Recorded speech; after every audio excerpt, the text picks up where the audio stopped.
Hi, everyone. Welcome to Kiki and Kibbitz. It's Mary, and I'm here with a hot edition of 90 Day Oy Vey. Kind of matches the weather on the East Coast. It's been hot AF for the past couple of days. I have been personally staying inside in my personal refrigerator, aka my apartment. And yeah, so it's been hot AF the past couple of days here on the East Coast. And I have discovered the truth about Jasmine. You guys better strap on your seatbelts for this one. And Angela was on the Drew Barrymore show at the beginning of the week. And by the end of the week, she's gone. Let's hop right into this hot edition to match the weather. So, first of all, the real truth about Jasmine. You guys are going to have to strap in your seatbelts, pour yourself a drink, light yourself a joint. I don't know, because this is, yeah, this is something else. Okay, so as you guys may or may not know, the self-proclaimed queen of ratings, Jasmine, has allegedly cheated on Gino with her personal trainer from Planet Fitness, boo, Matt. Now, Matt is allegedly an aspiring actor. Okay. So now all of this has not been sitting right with me. I'm like, what is going on? I really believed it was all a setup for Last Resort. But I saw a message on a post that actually a comment, I should say, on a post on Instagram that caught my eye. And I said, this is interesting. And I decided to message the person that left a comment on the post. And this person is very close to the whole Gino, Jasmine, Matt situation, but doesn't want to get involved, doesn't want to get Gino into trouble with his contract, which I totally understand because Gino cannot talk about any of this just yet. He is bound by his NDA. But this person told me some interesting things about Jasmine. Okay. So we're going to start off here. Okay. Um, yes, she lives with him. The car she posts she's in is matte caddy black with white interior. Oh, wow. There's Jasmine and Coco in a car with white interior. Gino drives a burgundy Explorer with dark interior. I'm pretty sure Matt is taking care of Jasmine because he's going to be filming with her this summer. Wow, what a surprise. And wants to get famous or whatever his dream has been forever in acting. They're not going to last.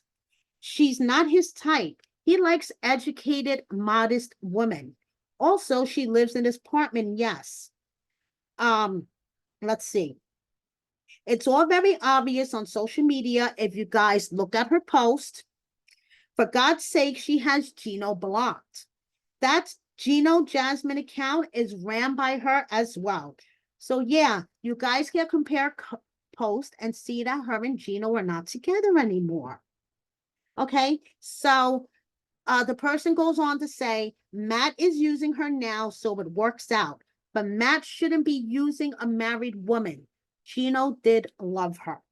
Okay, so I had a couple of burning questions. Okay, first of all, why the fuck is Gino's cousin Michelle, Dana's wife, following Matt? Okay, and secondly, what is the real story behind Jasmine and her children that she has been crying over this whole season?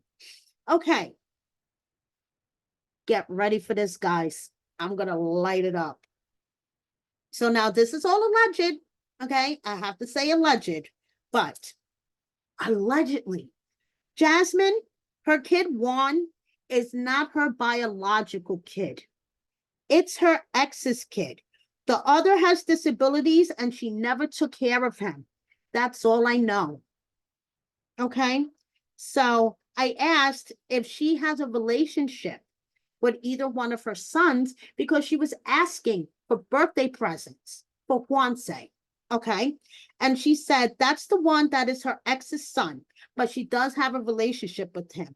more than her biological disabled son. Also, she cheated on Gino with Matt, and she would spend days at Matt's house and tell Gino that she was at a friend's house. And Gino slowly found out.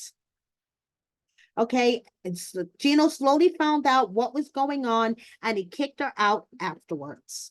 I'm leaving all identifying information out of these messages where my source could be identified. Okay, let's see.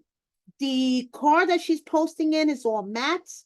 They can't say anything. I'm sure they will next year because they'll be able to come publicly about it. Also, if you guys are wondering, which I was, why Gino's relative follows Matt, it's because Jasmine convinced her that Matt is just a friend, and she is closer to Jasmine than she is with Gino. Yeah, this is all alleged, of course, but like I said, this is from a source who has inside knowledge of the situation, and whoa. That's all I have to say is whoa. Drop me a comment and let me know what you guys think. You guys both know, like I do, that there has been rumors going around ever since Jasmine started on B90 that she doesn't have relationships for either one of her sons. She doesn't have custody of either one of her sons.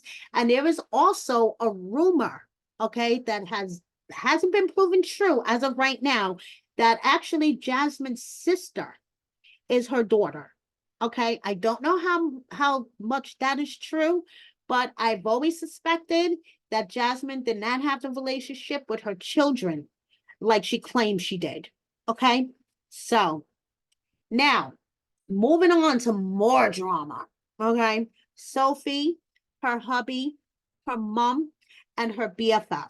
Okay, now Claire, she did an interview on Moving Mad's channel. Okay, and I just want to say, even though it was a really good interview on the behalf of Moving Mad, I personally feel like that Claire takes no accountability for anything and she blames everyone else. Okay, if she could point a finger, she will, but she will not point the finger at herself. Just saying. Okay, so in this interview, she blames Rob, she blames Kay, she blames Sophie, she blames everybody. Rob's friend Torai, everyone, but taking accountability for herself. Okay, so after the interview, she's been posting clips and she posted to her story. Okay, and she says this is the last time she's done posting. She said this before, but let's check this out. Okay, this is Claire's last message, last time that she's posting to her social media, to her Instagram, talking about any of this. So check this out. Just thought I'd say I'm not going to be posting anything else. Right, I just wanted to say the reason I did is I'm dealing with clinical depression. I had it since before Christmas. I found out because of my car crash, I hadn't been able to walk for nearly a year or over a year. And the next surgery, they said if it doesn't work, I could end up in a wheelchair. So it sent me into a really dark place, really dark. So all this BS that's been going around hasn't really helped, but I stayed quiet because I have respect for my daughter and I believe it's not her fault, it's people around her. But anyways, to thyself be true is what my mentors told me. And in prayer and meditation, which I've done so much of, it said, you know, just speak your truth and get it out there. And it's not for anyone else, it's to set me free. You know, the truth will set you free. And it did. I don't care what people believe, or if they think it's true, or if they think it's false, but it's helped me. It really has. So now it's about me getting through this depression and me and my daughter healing. And that's all I've got to say. I think I've said enough though, haven't I, the last few days, right? Yeah. I forgot the most important thing I was meant to say. So when I said in that interview about Sophie, you know, made me talk to Rob on the show because I hadn't argued with Rob before filming, I didn't mean like she was trying to make things up. What I meant was she was so desperate for this marriage to work. She was in America, she'd given up everything. She was like, please mum, go to the restaurant, please talk to him about it, like get him to see sense. And I was adamant. I said, Sophie, it's never gonna work. He's gonna gaslight, we're gonna argue, it's not my place. But as my daughter was so desperate, I gave it a try. I mean, it didn't work out, and I lost my temper, which I'm truly apologetic for, because I hate losing my temper. And when I went to his house, she asked me to go. She wanted moral support. So I don't want people to think that Sophie was trying to make me do things that I didn't, you know, like make things up. It wasn't like that. It was my little brother being desperate. And also in the text when Rob wrote about when she cut her head open, there was a long bit where he was like trying to make it out like, oh. Okay, so that is Claire just putting out one final post. Okay, apparently she said everything she wanted to say, and the truth will set her free. Now, don't get me wrong, I get where she's coming from about having the car accident, her foot being possibly stuck in a wheelchair for the rest of her life. I get it, but Claire, at some point you have to point responsibility at yourself. Take some responsibility, just saying, and stop pointing the finger at everyone else. Don't get me wrong, I'm sure Kay is a shit stirrer. And, you know, and I know she hasn't, and Rob and all these outside influences haven't helped your situation.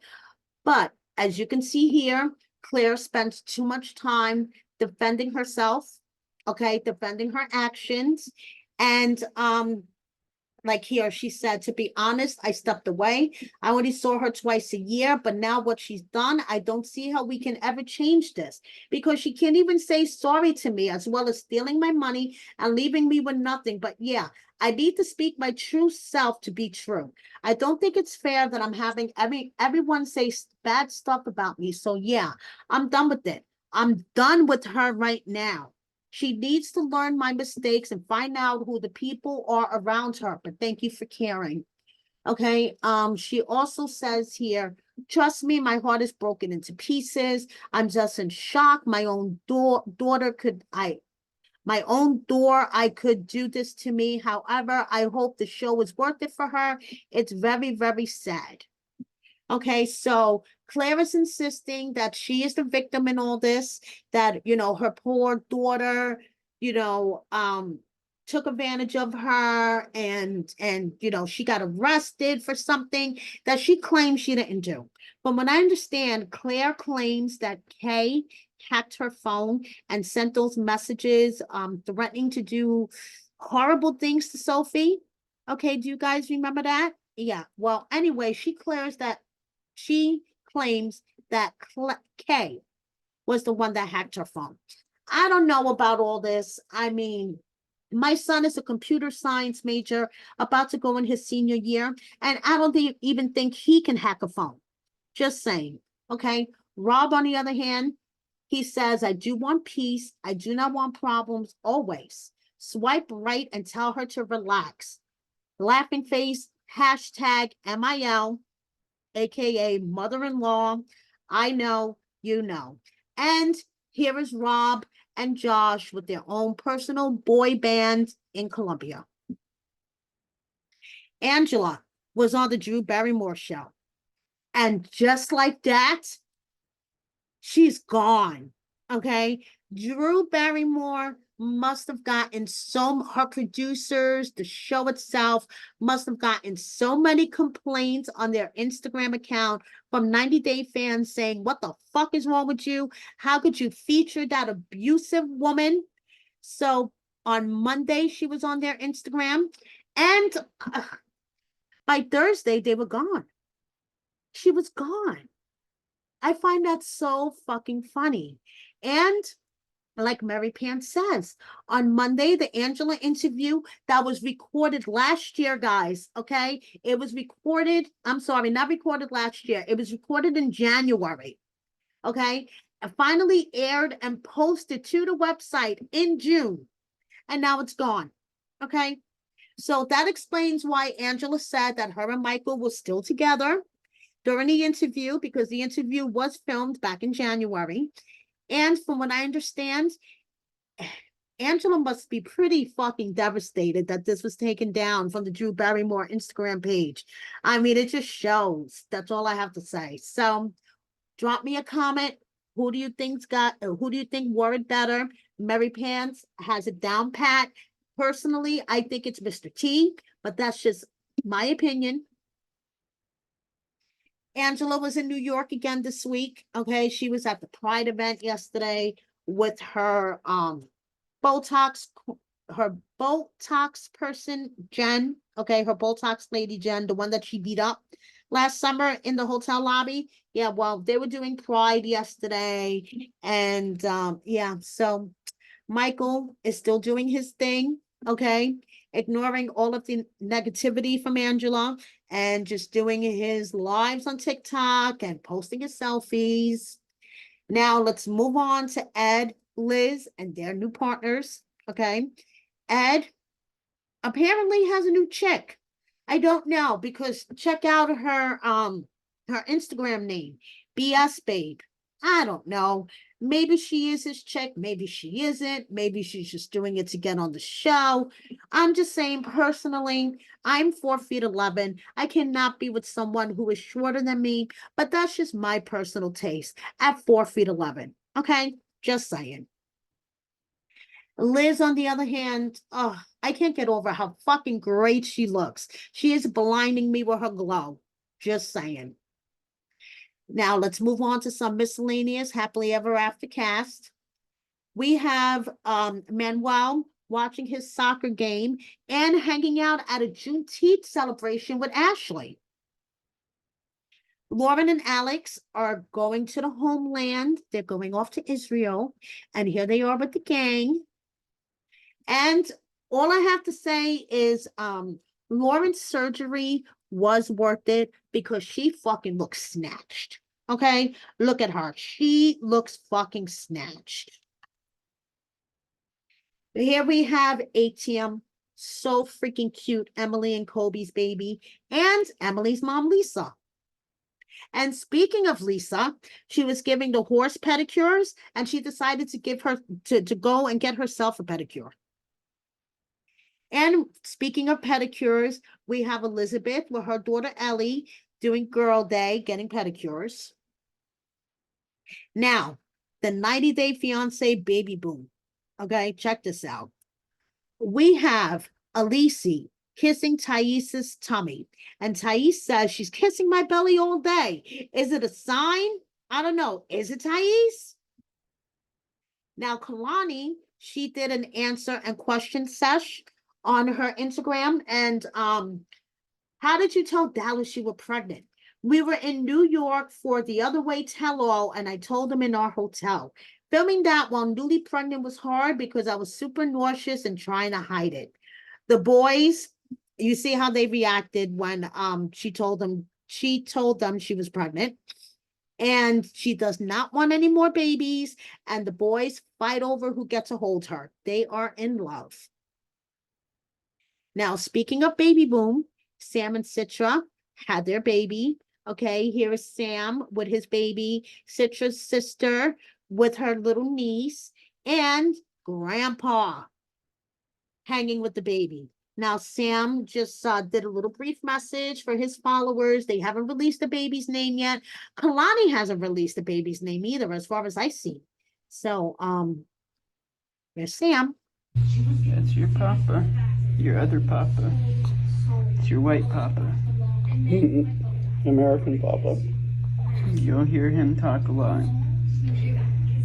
Especially what you guys will get to find out everything soon. There's a reason we're keeping things under wraps right now, but you guys will find out, I promise. With also right now, we're just trying to be a little private with, but you guys will get to see everything for yourself soon enough. There's just reasons we can't disclose yet. So, I have a feeling they may be on this future season. And that's when we'll be able to get to see the baby's face. I don't know. We shall see. And speaking of a baby boom, Robin and Annie are expecting. Congratulations. And Annie looks beautiful. Dempsey looking fantastic. Okay. You guys may or may not be able to tell. Statler irks the hell out of me. I do like Dempsey though.